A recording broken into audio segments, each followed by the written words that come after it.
local, which is extremely relevant given all of the parish council representatives we have at this conference. And if I can mention to Megan that our practice has been on these sessions for our guest speaker to present comments and the talk, and at the end, if it's okay, we allow questions and comments from colleagues on the floor. And in the hope that that is acceptable, could I, without any more ado, hand over to Megan, and we're greatly looking forward to her address. Megan. Hi everyone, my name is Megan and I've been invited by WELC to talk to you today about tackling climate change at a local council level. And this is because my charity that I work for, the Centre for Sustainable Energy, is going to be delivering a couple climate action days for WELC parish and town councils in the new year. So I think Alison's posted some links on how to register for one of those dates. And I'll be talking a bit more about what that day entails and a bit more about what we do as a charity and how we can support you. So I'm going to share my screen now.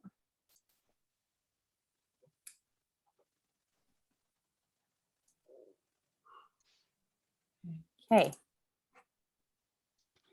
You should, in theory, see my slides. Can somebody give me a thumbs up if you can see that okay? Yes. Great. Okay, great. So, like I said, I'm going to be talking about tackling climate change at local council level. My name is Megan and I work for CSE, the Centre for Sustainable Energy. So a bit of an overview about what we're going to talk about today. I'm going to tell you a bit about the charity that I work for and its kind of relevance for supporting councils tackling climate change, but also talk, well, I don't need to really talk about it that much because, I mean, we're all here for a reason and you're all aware of climate change and the climate emergency context and the impacts that this will have on our communities. But I'll briefly kind of set the scene with that and then talk a bit about what local councils can do and your unique role for tackling climate change at a grassroots level. I'll speak about making a climate emergency declaration and also how to develop a climate action plan. And then I'll describe CSE's Climate Action Day and talk a bit about carbon footprinting as well and provide some further information and resources. If I mention anything throughout the talk and you want to know more about it, I'll definitely be available for you to kind of email me afterwards and send any resources and links. So a bit about CSE, we're a national energy charity. We've been running for about 40 years. We are based in Bristol, but we operate all across England and sometimes Wales as well. So we have three main areas of delivery. We've got our home energy team, which targets and supports householders with energy advice through events, home visits, a telephone advice service, and we also run a number of retrofit schemes as well. So there's a picture of our advisors doing the good work in the office. Some of them are still working from home now, but we're still a really growing organization with lots of energy advice needed. And then we've also got our local and community empowerment team. So this is the team that I sit on. And we work on a wider scale, mainly with community organizations, including many community energy schemes and local authorities and local councils. So this map is from recent work that we did for Stroud Council, mapping potential for renewable energy to feed into their planning framework. And we also provide neighbourhood planning support and run lots of youth programmes and manage a number of different grant programmes as well.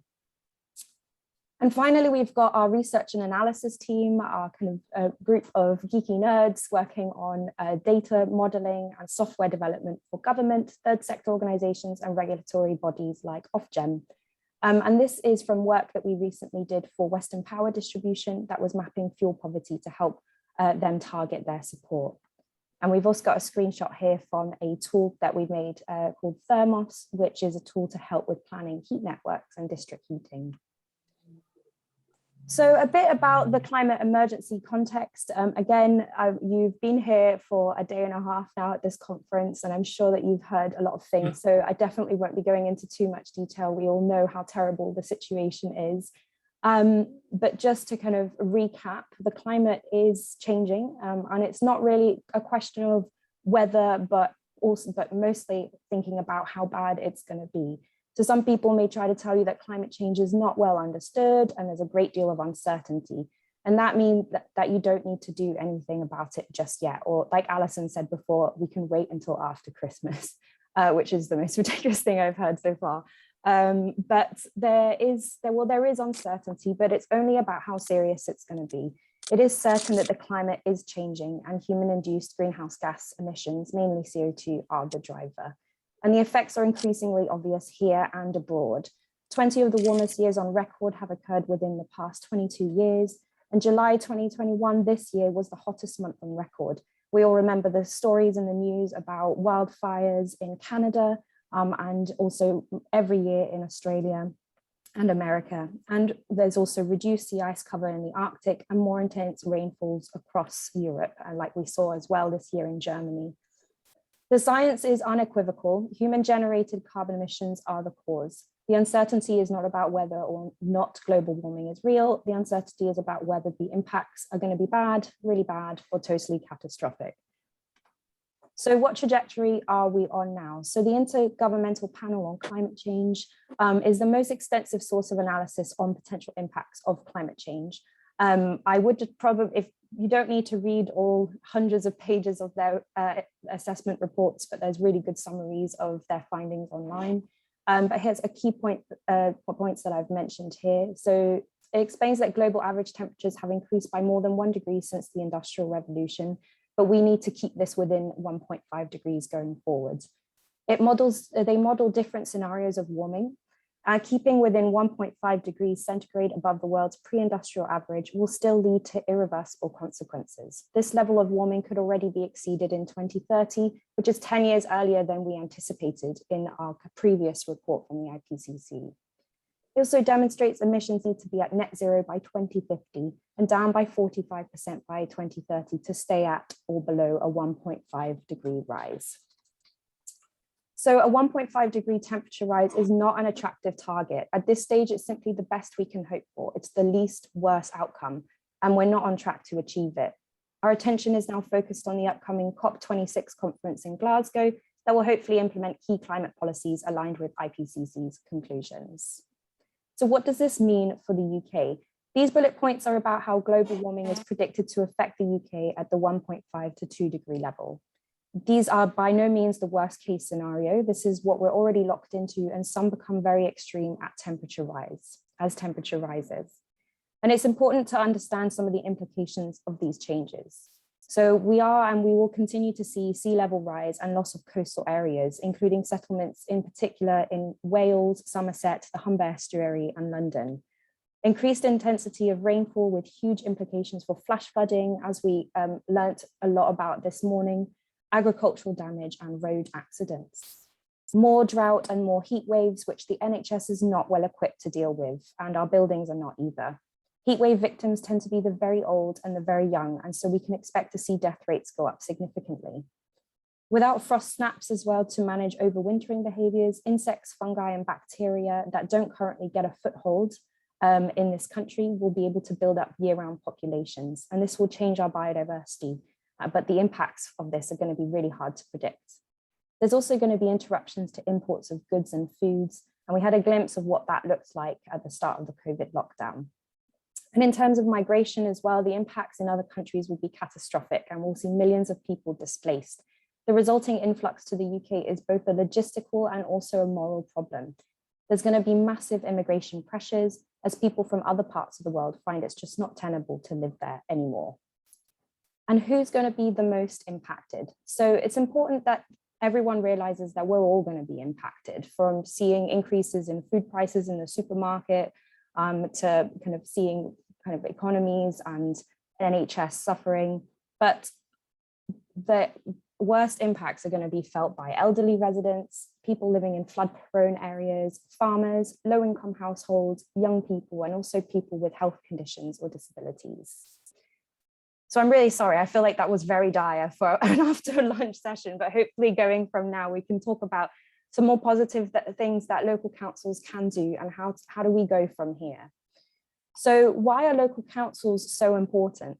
When I joined the session today at the start at 9:45, I entered a discussion of talking about the power of grassroots change and the revolution is coming and parish councils are best placed to do lots of campaigning and lots of showcasing good practice. And I was thinking, oh God, spoiler alert, because that's basically what I'm going to say now. So the change that's needed is going to need to come from all levels of society and government. Local councils have a key part to play in all of this. Almost more than any other layer of government, parishes seem to a lot of people like institutions of the past. They've always been there and always will. They're seen as unchanging, unchallenging, and late adopters. The social norming impacts of parish councils making climate emergency declarations and taking action on climate change, where it's clear that they understand the scale, scope, and unprecedented nature of both the problem and the solution, is very, very powerful.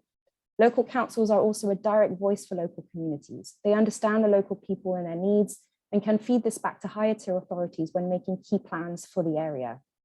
Local councils can also play a huge role in showcasing good practice, engaging with local people to make big issues feel relevant for them, and encourage members of the community to take action. Parish councils in rural areas are also particularly key, as these are areas that will be important for transitioning to a decentralized energy system. So this slide is about why community engagement is so important, and one of the big reasons why local councils are at the perfect place to tackle climate change. So technology only takes us so far, and actually most of the invisible changes that are possible to reduce emissions have now already happened. All the savings that we've achieved so far that government love to talk about have been achieved with almost no community or public involvement. So the 27% reduction in carbon emissions we've managed since 1990 has been managed through power station design, offshore wind, efficiencies in industrial processes, and so on. It's been technological change and largely invisible to people. Behavior change is vital if we are to meet our climate change targets. This graph is taken from a report from the government's Committee on Climate Change, and it shows that 62% of the savings we now need to make have an element of behavior change needed to drive them. There have to be very visible changes to society and to individual behaviors. And town and parish councils are well placed to do that because you're the tier of government that is closest to your community. Driving this grassroots change is arguably the most important thing you can do. Although significant, the emissions from your direct operations will be small compared to the emissions that come from your community. You're able to directly address members of your parish, and you're also a trusted voice. You have the chance to really influence public understanding of the problem and to influence behavior change in response. So you can normalize it, you can talk about it and help people deal with their climate change anxiety and help them see the solutions. So a few key starting points, which I'll be talking about today. So you can make a climate emergency declaration. If you've done so already, amazing. If you're thinking about doing it, hopefully this will provide some useful tips. And then also something else I'll be talking about is running a climate action planning process with your council and your community. And these often go hand in hand as well. So it's good to do an action planning process as you're making your declaration before you make it. So making a climate emergency declaration, as a lower tier council with direct grassroots reach, your declaration will be more powerful if it's built from local government, local engagement. Nobody is expecting you to know all the answers or to have an army of technical officers to take this forward. So as well as the content, you should really think hard about the process that you go through. The more you do this in isolation, the less cross-sectional buy-in you're going to achieve. And here are some tips on how to make this process work for you and your community. So you should advise the community that you'd like to work with them to shape the declaration and use an action planning session in advance of making your declaration. Frame it as a major or historic event. So don't make this a business as usual thing and tag it onto other things that you're talking about. Make this the sole focus and kind of put your attention and focus on that. And make sure to include those for whom the impacts will be most severe in your conversation. So I mentioned before a few kind of key groups that you should be considering in those conversations that will be impacted the most by climate change. So the process and getting on people on board is really important. The other thing, of course, is the content of your declaration. So here are some tips. So we advise that it's science-based, so make clear the scale of the problem and choose your dates for net zero accordingly. Try to follow kind of what the IPCC is saying or the government saying about what the targets should be. And also recognize higher tier targets as well. So if your district has declared, then maybe kind of take a look at what they're saying as well. It's important that your declaration is locally relevant and addresses issues that people are aware of locally, like flooding, for example, and also commit to providing and or sourcing funding as well. And your declaration should also consider adaptation, as well as mitigation, and be as ambitious as possible about your own operations. So we can circulate a few examples of declarations afterwards, but in general, we don't think that a cut and paste approach is the best way to do it. Many local authorities have declared a climate emergency, or local councils, and we think it means that sometimes they don't really believe in or entirely understand what they've committed to do. So it's better to use a basic strategy to make sure you've included points, like I've mentioned before, but definitely work with your community to make it as tailored as possible. So now we're going to talk about action planning for the climate emergency. And a lot of this we will be exploring in more detail during the Climate Action Day that's going to be running in January and March. So before we kind of start, I wanted to stress the difference of what we call complicated versus complex action. So it's easy but dangerous to get caught up in the former, so complicated work. At this scale of change, it's the complex work that that's really needed. So I'll describe what those two things are now. So complicated work is more like project management, where you can define problems, solutions, and tasks to work through. What you deliver has an end point, can be measured, is more likely to be around a technocratic fix than about changes at the kind of behavior change and level of society. Complicated work would include things like putting a man on the moon, performing brain surgery, building an offshore wind farm, replacing an old heating system with heat pumps, that kind of thing. There will be lots of sorts of activities like this that are needed, but the hard stuff and the stuff that really needs to happen falls into what we call complex work. So complex work is where you have bigger problems that are harder to define and unpick, let alone address. It's work that will have lots of external influences and competing or supportive activity that you have no control over. The solutions will often be unique to a given set of circumstances rather than replicable. It's the sort of work that needs to be done to encourage deep lifestyle and behavior changes. It's the sort of work where it's difficult to measure or measure the change or success, and not always possible to apportion credit for actions taken. It might seem at first glance to be easy, but it definitely what we would consider a lot harder. And unfortunately, much of what is needed is this complex work rather than the complicated stuff. So first off, I just want to be clear that nobody needs to reinvent the wheel. What's needed for a zero carbon future is really well understood and can be summarized by what we call at CSE our change targets, which I'll go through in a moment. So these are the future states that we should all be aiming for. Essentially, there are about 13 change targets, which if we could honestly say we had achieved as a globe, it would mean that we had managed to get to a zero carbon future. So I'm going to have a look at them now, what they mean for the changes that we have to make, and therefore what needs to go in a good climate emergency action plan. So the first one is hugely reduced energy demand from all buildings, including heritage assets. Essentially what this means is we must eliminate energy wastage from buildings by insulating, draft-proofing, improving glazing and shutters, using efficient appliances, and changing patterns of behavior.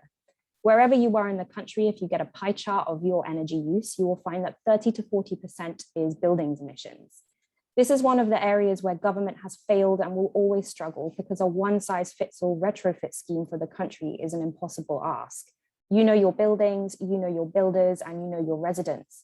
You may be able to work with your local authority to develop funding for insulation or other retrofit measures, and you should be pressing for people to make improvements to their homes to reduce energy demand. This one is a really crucial target for local areas, and it's also one that's really recognized by government as well. So there's going to be an upcoming heat pump grant that it's definitely worth making your community and householders aware of so they can access that. The second change target is for a smarter and more flexible management of our energy demand, and that includes storage. So in the layman's term, that means we must smooth our patterns of energy demand and match them to patterns of zero carbon energy generation and storage, such as batteries. What we mean by this is currently our electricity grid is sized for peak demand, where everyone uses energy at the same time. This demand pattern will not work in a decentralized energy system powered by renewables, which we know are producing energy at all different times of the day. We therefore need to smooth out this peaky energy demand pattern. This leads us to actions such as using overnight tariffs, smarter time of use tariffs, encouraging people to get smart meters, and getting involved in projects that generate and store energy at low demand times. For example, solar generated at lunchtime, which can be stored in a battery and used in the evening peak. The third change target is to decarbonize our power generation. This means that we must stop burning fossil fuels and incinerating waste to make electricity. This one is so crucial for local areas because renewable energy generation capacity has to go somewhere. At the end of the day, parishes can help steer local opinion in favor of projects and help identify suitable sites for renewables and engage with the local community to develop an area plan for more local energy generation that is genuinely community-led and has meaningful consent. The next one is around decarbonizing our heat delivery. So similar to the other one, we must stop burning fossil fuels to generate heat. As we know from the recent news, gas boilers are indeed being phased out, but we need to be very demanding of developers and those retrofitting homes that they use lower demand electric heating systems, such as heat pumps. We'll also need to help householders understand the change that's coming and access support for improving their heat systems to low carbon ones. For example, like I mentioned, the upcoming heat pump grant. Our fifth change target is to reduce private car travel and also have a comparable increase in active and public transport. So we must reduce the number of private vehicles on the road and the miles that they drive, and increase the efficiency, availability, and reliability of public transport. This is really hard for rural areas, and we must be wary of the idea that we will just always sometimes need a car, and some people will need a car. We need to think about part journey solutions. So it's true, it may not be possible for people from some rural villages to get to work on public transport, but how can we make the bulk of the journey by public transport? How can we eliminate short car journeys for distances of under 2 miles? And you'll need to make your case for funding for public transport, especially with budgets being slashed. But there are examples of places where transport schemes are being set up by communities on a not-for-profit basis. The next one is a complete shift to electric vehicles and an end to petrol and diesel cars and vans. So we must stop burning fossil fuels in the motor vehicles that remain. So we'll never get rid of all the cars. That's not feasible, especially in rural areas. But electrification of what's left is absolutely the crucial next step. It goes hand in hand with decarbonizing the grid, which means we need the means of renewable generation, and which is another reason for using all possible opportunities for renewable energy generation. Here, the local example setting role that parish councils have is really powerful. We're still at an early adopter phase when it comes to electric vehicles.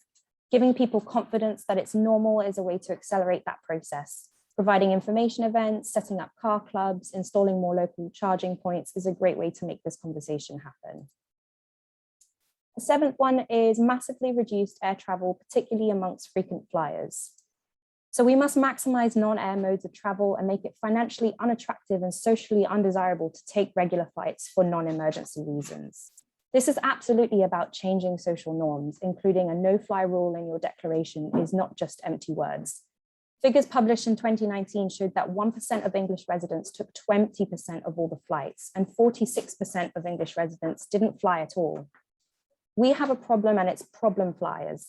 Think about how we can encourage people to fly less, for example, to cut flights for work by using online conferencing platforms, and encouraging local travel for holiday destinations that can be reached by train, ferry, car, or bus. Our next change target is that new buildings and developments that achieve net zero emissions, including associated new transport. So this means that we must ensure that all new buildings do not contribute to future carbon emissions, and preferably that they make a net positive contribution, which means that they generate more energy than they use. So we believe that the government's future home standard does not go far enough. You can lobby your MP and local councillors on this issue, but also use your neighbourhood development plan wisely and encourage infill and rural exception sites developments that are zero carbon. You can also ask developers for more when you are a statutory consultee, and don't push back at off-site renewables as well. So the next change target is hugely altered consumption patterns, which means buying less and reusing and repairing more. So we must be more mindful of what we buy and why we buy it, keep resources in use for as long as possible and extract maximum use from them before chucking them away. So we must be more mindful of this, and this is something that parish councils can support.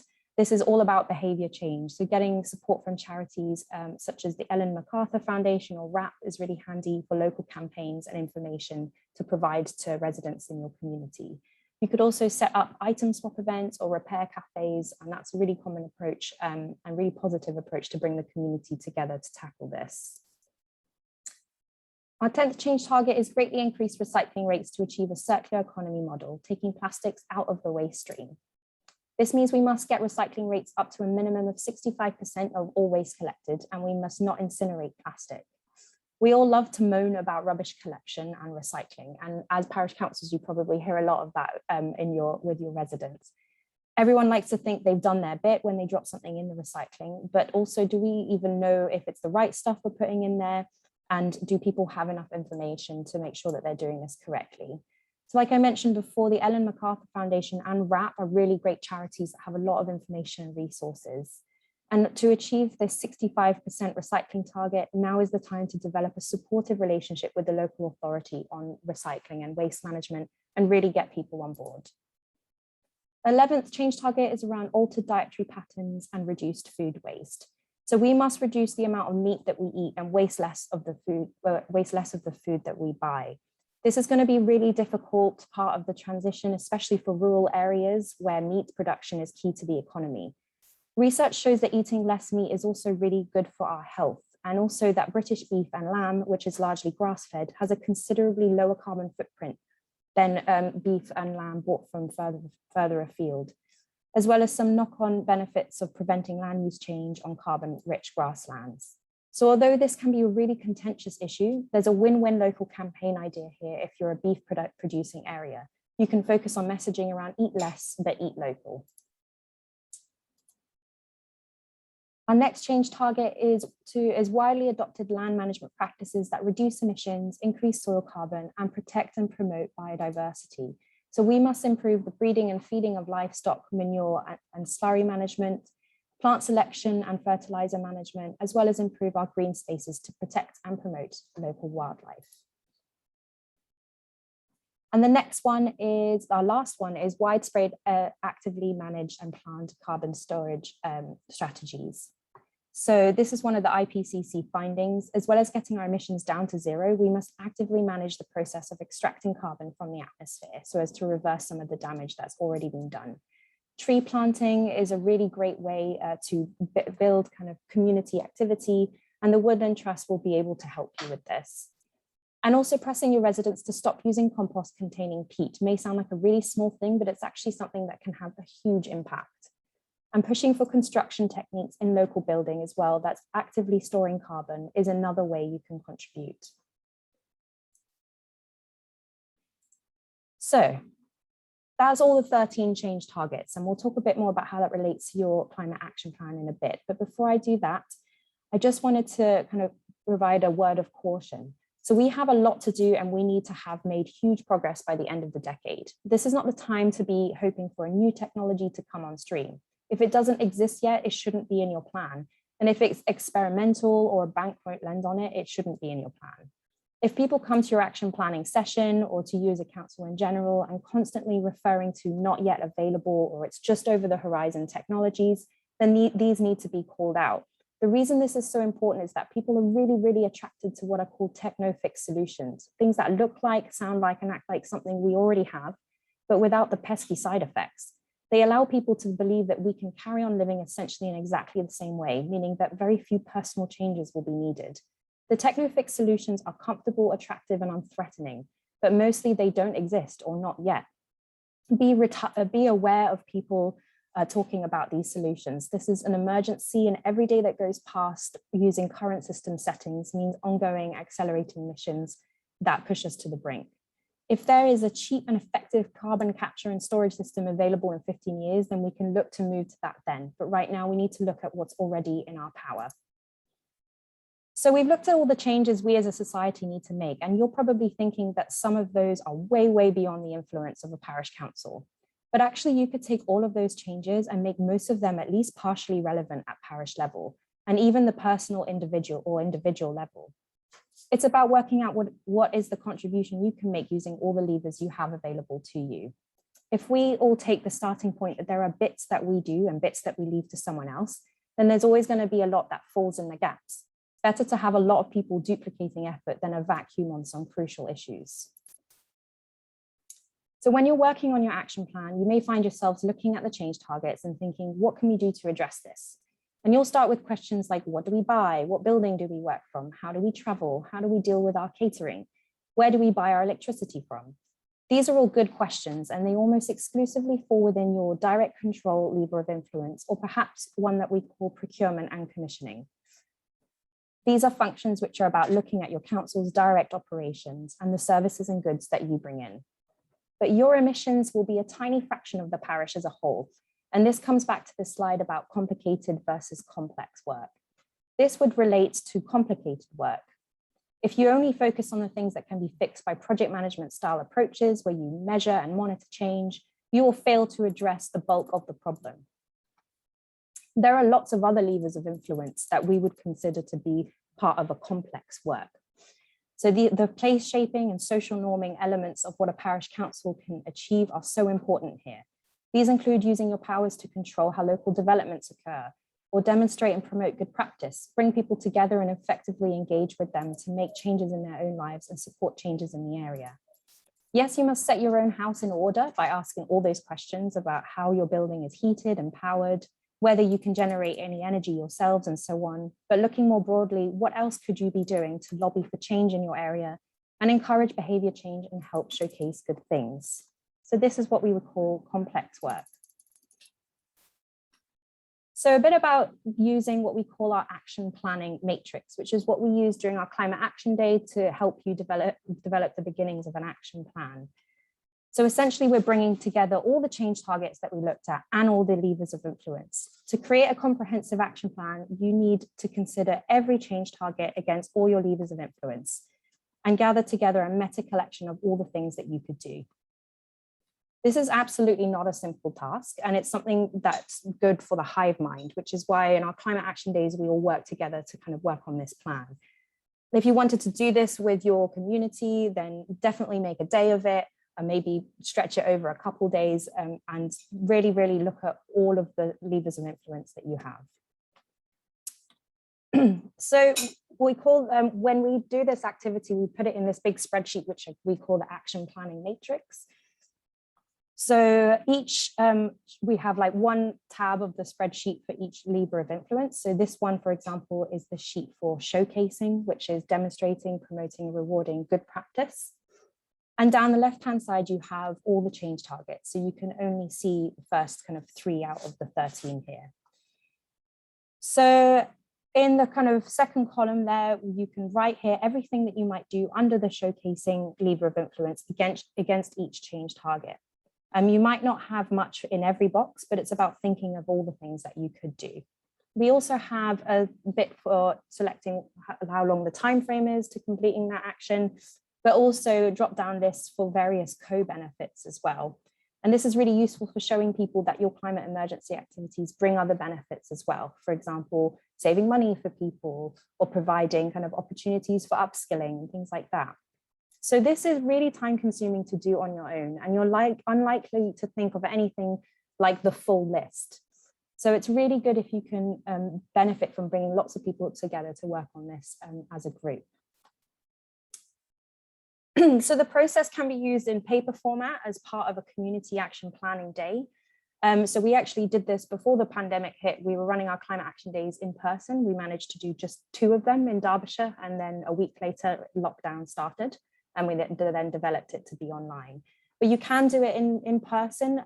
So what you would do is you could print out large sheets of paper for each lever of influence and place them across 6 different tables.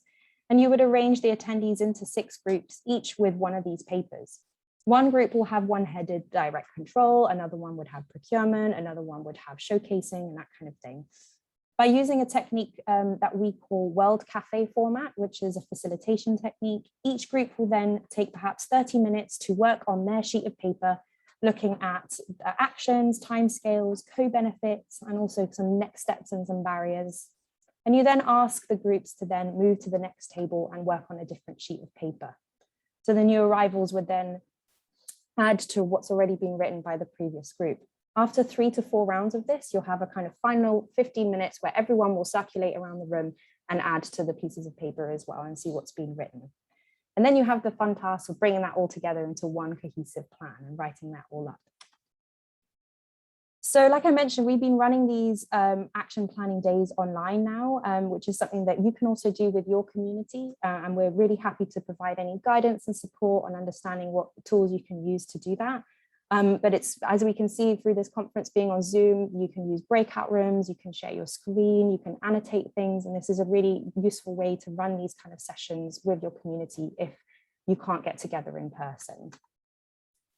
So CSE's Local Council Climate Action Day, which will be happening for WALC local councils in January and in March. I'll talk a bit about what the aims of this day is. So this is to ensure that everyone has a good grounding on the context, drivers, facts and figures from global to local levels on climate change, to consider and understand the role of local councils and again, what levers of influence you have. So we'll be going into more of that in more detail.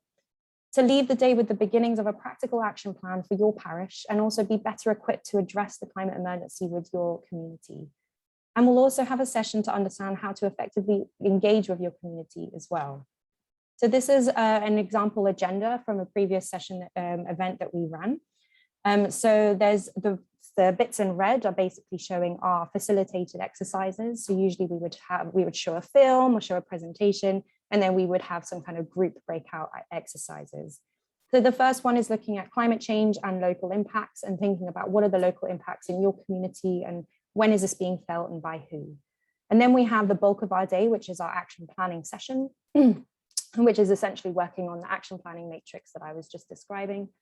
And we also have a communications and community engagement session, which is about developing key features of a communications plan, looking at your channels of communication, your audiences in your community, and how you might frame things differently to make sure that you're reaching everyone in your community. We also end the day with a couple workshops. One of them is focusing on what are the easy win solutions that everybody can go off and do tomorrow without permission or large amounts of funding. And also some key asks for your district and county council, as well as what you could provide for your district and county council as well to support them. So what you'll get out of it is you'll get a full day workshop with a mix of presentations and interactive workshops. You'll also have some resource packs following the workshop on topics such as communicating climate change and fundraising. And you'll also get a report based on the day's finding where we collate all of the breakout room discussions and including a filled action planning matrix and a blank one if you wanted to start from scratch as well.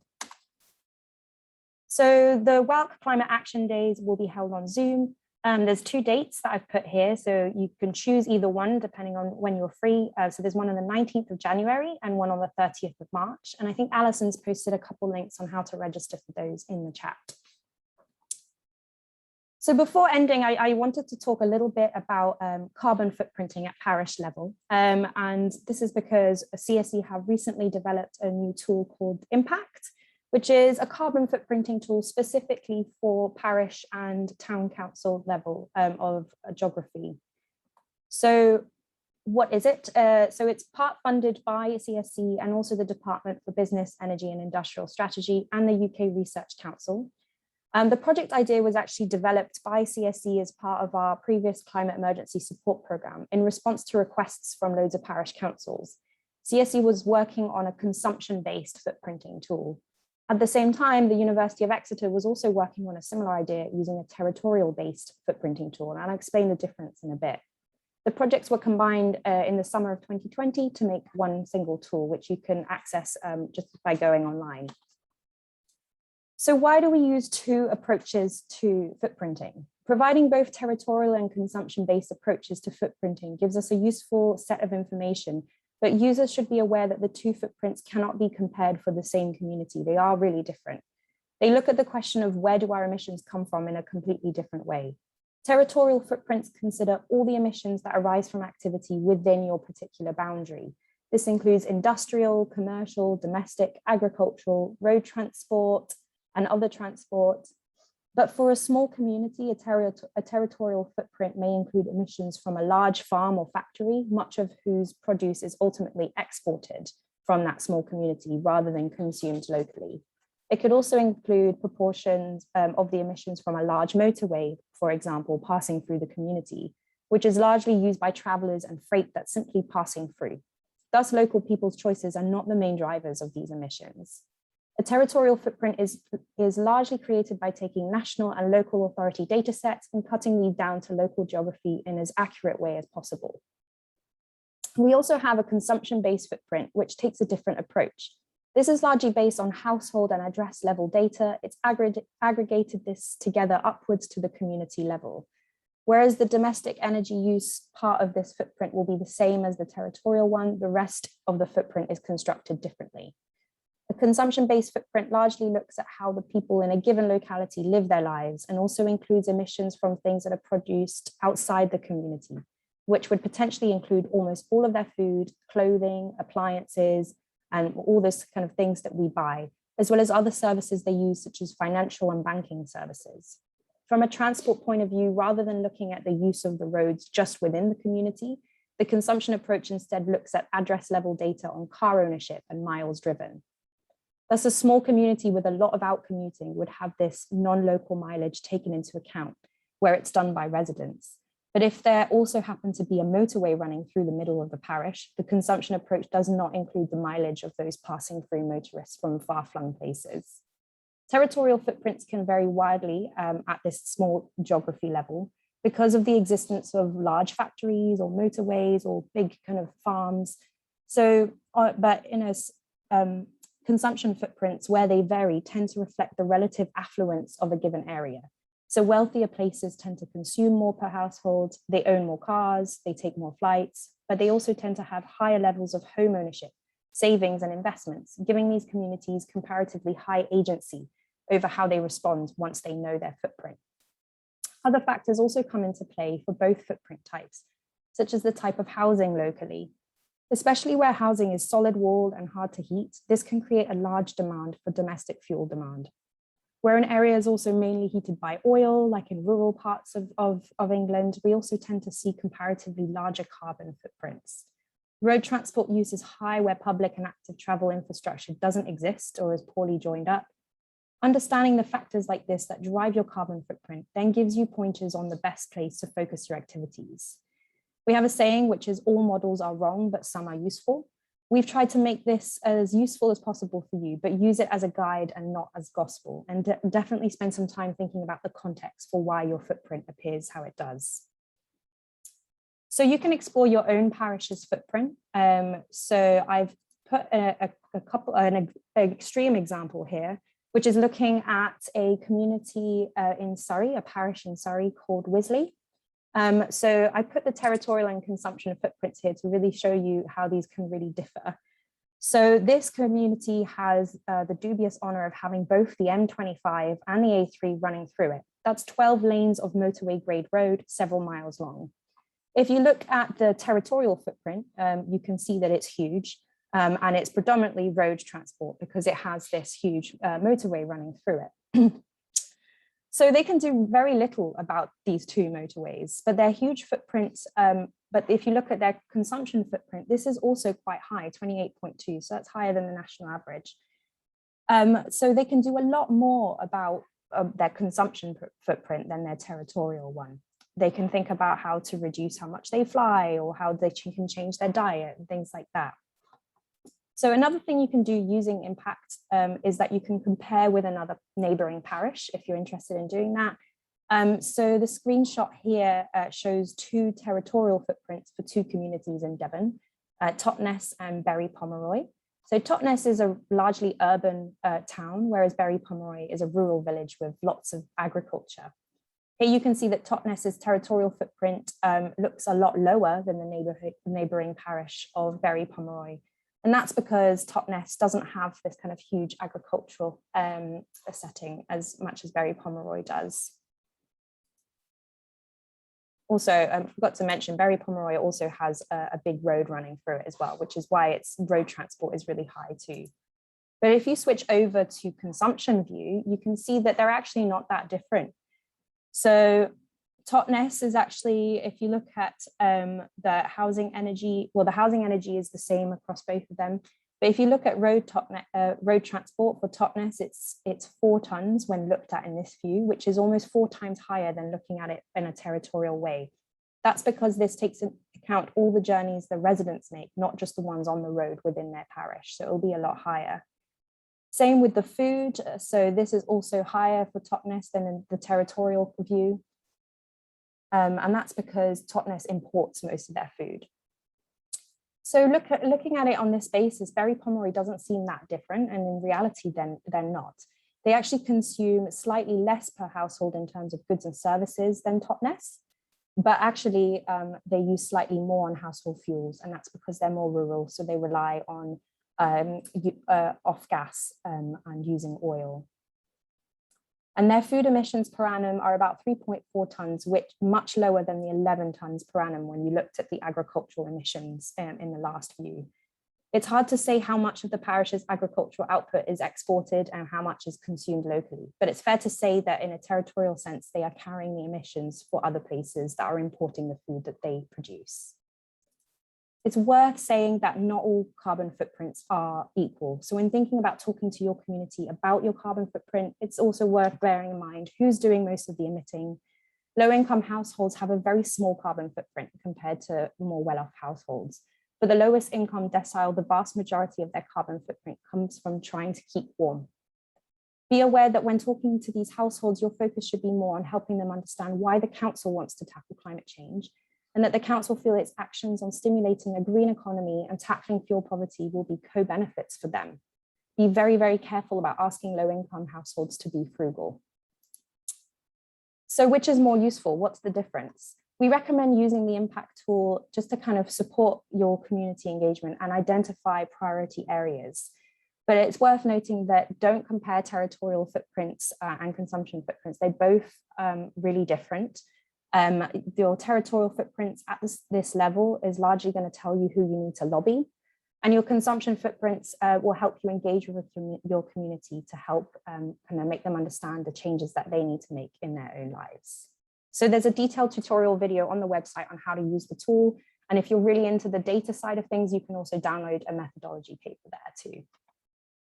I'm really conscious of time, so we are finishing up and we'll be able to take questions, but just a few notes. We've got lots of neighbourhood planning guidance on our website. If this is something that you're interested in accessing support on, we've got a low carbon neighbourhood guide, as well as a How Green Is My Plan checklist for rural areas and urban areas. And we also have a method for engaging your community and an approach to local energy planning as well. And I've also put a list of other resources that are worth checking out. So we'll send slides afterwards and you'll be able to kind of look those up in your own time. But just some further support from us at CSE, we were going to be running the Climate Action Days in the new year. We also have loads of resources on our website that are on the topics of community engagement, but also just about energy projects, renewable energy, community energy in general, if you're interested to know more about that. And I've put 2 email addresses that you can email us on there, as well as some newsletters to sign up to as well. Thank you. Now I need to take a sip of water. Megan, thank you very much indeed. Obviously a talk which is frightening in one respect, but you filled it with lots and lots of practical and sensible help for parish councils and local communities, which I think is what people want. Absolutely wonderful. Could I throw it open for questions? And we've got one from Sue Heady, I think. Sue? Oh, hello. Have you considered the impact of people with disabilities and long-term health issues I mean, my husband's both deaf and blind, so we use an awful lot of gadgets in the house so as he has quality of life. And so class is quite high in our house. How do we tackle that? Yeah, and I don't want other people with vulnerabilities feeling that they're being persecuted. So that's got to be reflected in these plans as well. Definitely, and that's why I always think it's important to bring everybody into the conversation and ensure that the people you're engaging with are representative of everyone in your community, including people who are suffering from health conditions. And this is a big issue that we have in our fuel poverty side of our work. Obviously, a lot of vulnerable people spending a lot of money and using up a lot of carbon in their homes if they're in those conditions. We would always advise them to make sure that they're getting kind of proper energy advice from energy advice agencies locally, and also seeing how best they can kind of insulate their home and access grant support to do that. There is a lot of support out there for people who have disabilities. Through, for example, eco funding is available for people who receive certain health related benefits to be able to get insulation in their homes. There's some things that you won't be able to control that you need to use energy on, but trying to kind of prevent heat loss in your home is going to be really important. And trying to get as efficient appliances as possible, and just knowing how to get access to that kind of support. And as a parish council, just making sure that your community know, signposting them to where they can get that kind of advice is really important. Okay. Thank you. Louisa? Hello, Megan. I've got a question. One of your earlier slides, I think you were saying that plastic should not be incinerated because of fossil fuel, but mine sounds that plastic can't be recycled indefinitely. So I say it's actually better to landfill it. And I know I've often heard it said, oh, even incinerators, you inevitably undermine recycling because then you get tied into a contract that requires a minimum supply of waste. But I've heard of other countries like Austria and Singapore that managed to set a combined incineration with very high levels of recycling. So I wonder what have they got right that we apparently can't. Yeah, I mean, I'm not a waste expert, I'm not going to lie, but I think in general it's kind of a mindset thing as well, like this kind of idea that, oh, we can get all this kind of waste and waste it because it's going to be turned into energy, and that's not a really, it just kind of gives people a pass to continue buying more things. Yes, you can generate energy from waste, and that is useful, but just trying to think about kind of other ways we can generate energy, and just cutting down waste is even more important, I'd say. I don't know what the other countries are doing that's better than us, sorry. Thank you. Jane? Yeah, forgive me if you tackled this earlier on, Megan. I'm afraid I couldn't join you for the start of this session. But in the tool, we have a few questions regarding, particularly around agriculture. I think we've got something like 12 or 14 working farms in our community, but the majority of those are very non-intensive. And I think a lot of the farmers, well, I know that several of the farmers are feeling they're sort of being prosecuted. And I don't know whether the definition of agriculture, that you've taken a kind of average across the country, based on intensive and non-intensive. So I've actually got this question before, and I had to go check with our data team. It doesn't take into account the difference between the two, and that's what when I stress kind of use it as a guide but not gospel, it's really important, because you're ultimately, like, you'll be presented with this data, but then you have the context, the local context, like you've just mentioned. You understand the agricultural industry in your area more than the data people would do making this tool. So we had to make assumptions, and we had to use the data that's available.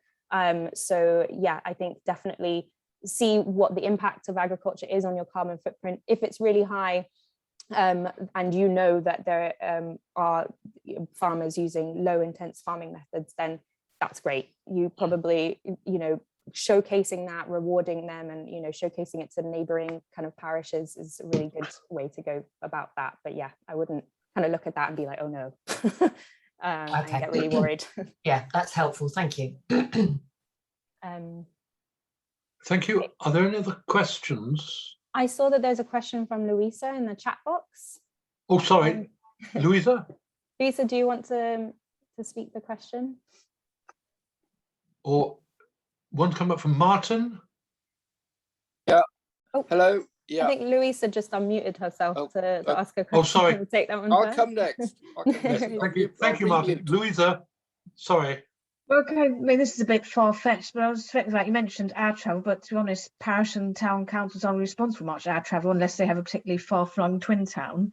I mean, so I don't know what they can do to discourage it, or, you know, unless they would work with local travel agents to get them to promote train travel as a viable alternative. I'm a bit concerned that my local district council, Warwick District Council, they've mentioned in their advice to residents, they basically say, don't fly abroad, take a holiday in the UK, and that's a bit of a hard sell, basically saying you can't have foreign holidays, we don't fly, which is, I don't think is really necessary to present as starkly as that.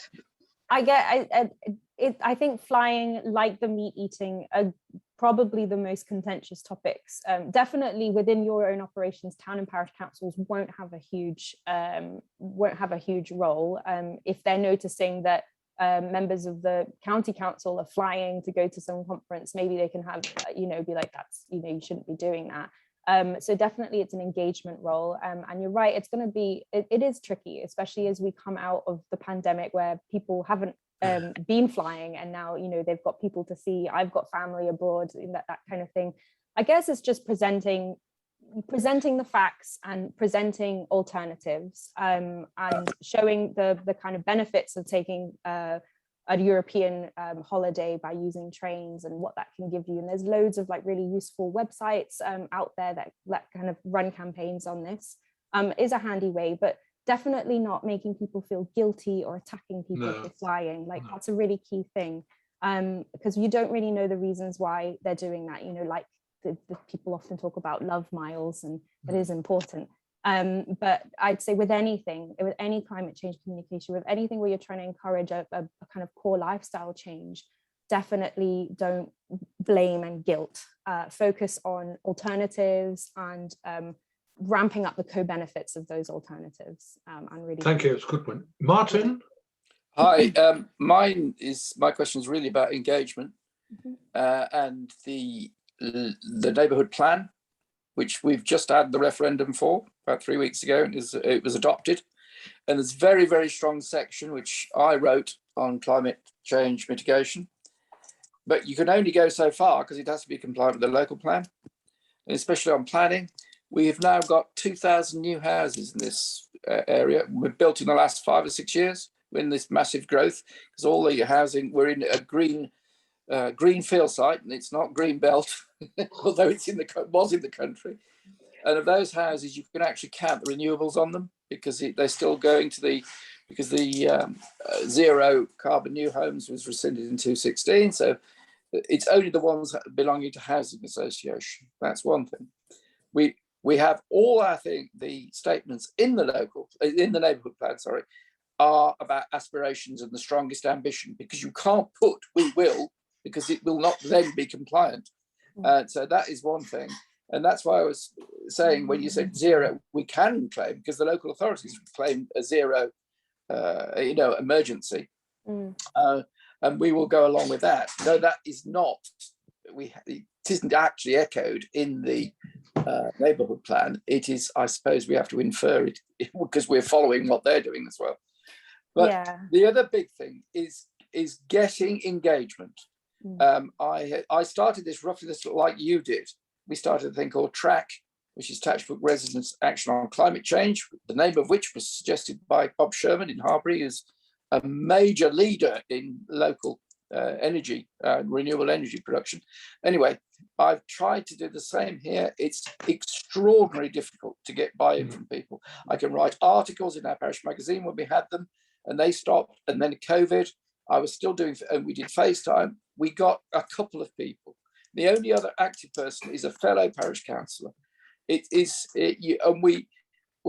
at the referendum, we had village meetings, parish, we're bigger than a village now, parish meetings, but the engagement level was very, very low. We leafleted, we did, you name it, we did it.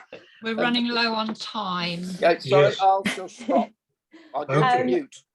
I feel like this is such a huge topic that I couldn't really just give you just an answer, a kind of cure-all. Engagement is really hard, and just you have to keep at it. You have to find the people in the community that are going to drive it forward, and be, like, in a way, a voice for your parish council as well. So it's not just the parish council kind of putting their communications out there.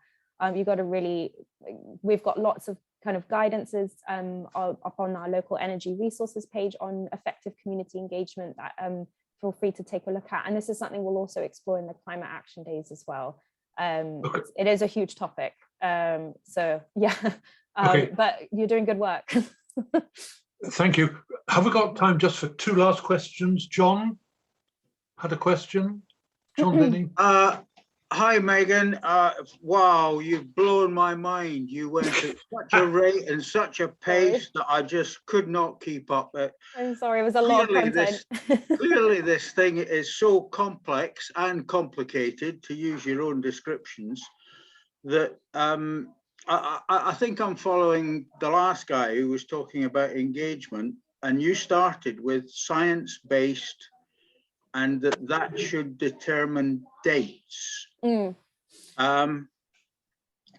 effectively, I think that's got to come, as far as I can understand, before the action planning, because you want the engagement of the people in the planning activity. Is that right? Yeah. So we've got to get the science-based dates in to engage people to get them into the planning operation. Is that right? So the science-based thing is basically what should go in your declaration. So when people say we want to reach net zero by a certain date, because that's backed up by, you know, what the government have said, what the IPCC is saying. So definitely, but that doesn't, you don't need to make a declaration then engage your community. It kind of just happens at the same time. So you might have a meeting with your community and you might say, you know, this is what the IPCC is saying, this is what the government's saying, we want to make a declaration, but we want to hear about your kind of concerns about that, and put together an action plan together that will inform your declaration. So don't get kind of too bogged down about the whole science-based thing. It's just a tip for what goes in your actual resolution. Okay, thank you very much. And one last question from Sue, please. Thanks very much. Thanks, Megan, and you know, hello again, because you're very helpful with some articles that we used from you in the parish. Oh, I recognise your name. Yeah, but can I only say I agree with everybody what an uphill struggle it is.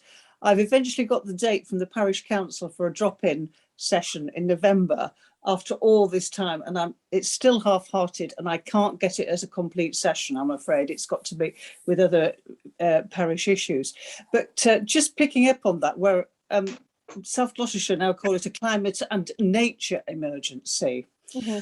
Now, the couple of us that we're working on this think the nature part, which appears, I think it's quite low down on your change list, is maybe something that people might want to get more interested and involved in, because it's something they can do. We've got local nature action plans that one of the officers and parish councillors has designed, which we can hope we can get people interested in. But that is where we think it's going to be, you know, might be the draw. Can I just pick up, because I did look at your that information that we've got on your toolkit, and ours was very much on the housing side. So where would we find out? Is that just about heating houses? How do we find out more information about, if we want, you know, as you say, we've got to look at that. That's the big part. So it's useful to just do a kind of quick stock take, maybe as a council, of what the buildings in your community are like. You know, is there loads of inefficient housing? Is there loads of listed buildings? And also, so that is made up of heating our homes and also electricity appliances. But to be honest, if you look at any pie chart across the whole, like all of the parishes, they all look really similar. The housing aspect is a huge aspect for everybody, and that's because the UK notoriously has really inefficient homes. So it's about being able to kind of do a bit of research into what kind of support is out there to help people make improvements to their homes, and providing key information to householders as well about things like, you should definitely insulate your home before getting a heat pump, because that will be way more efficient than doing it that way. Like, this is kind of things that people don't think about. They're like, oh, a heat pump grant, I'll just put a heat pump in, but they haven't insulated their homes beforehand. So there's definitely, I think there's Act on Energy locally that can support you to share information, and CSE's got loads of information on our website that you can share with residents as well. Okay, thank you. Thank you very much indeed, Megan. And could we draw this most interesting session to a close? I look Thank you forward very to much meeting indeed. you all in January or March, hopefully again.